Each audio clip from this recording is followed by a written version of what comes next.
effects from anybody because of this. An explosion was heard and smoke seen at the power plant this morning, and here it is. Wow.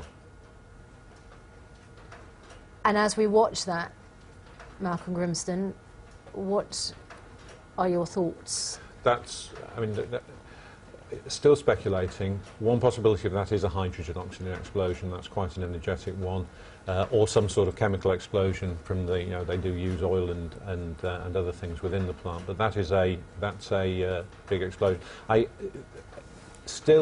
very strongly suspect that's not an actual nuclear explosion in the sense that the nuclear materials were involved in that. The issue is that if that's damaged the containment, the nuclear materials may be able to escape from that. Because this far into the accident, it's very difficult to imagine that the nuclear process could restart, although that is certainly something which will be investigated. What strikes people, I'm sure, about watching a couple of things, as you say, whether that has caused damage in itself. I mean, presumably, at a plant like that, an explosion is something you want to avoid. No, an explosion of that size is serious. There's no doubt about that. And if it depends on, firstly, whether it was actually an explosion within the containment, which we just don't know as yet.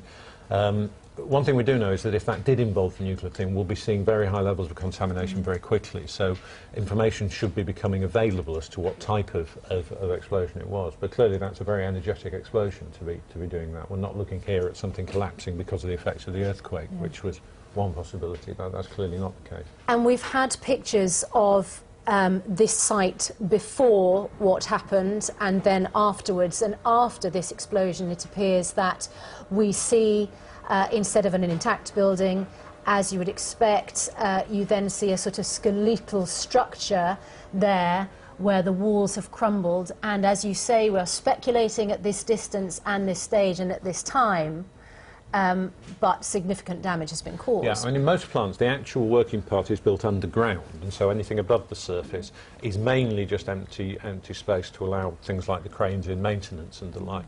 So the real question is not what we can see here, but what's just underneath the surface of what we can see here.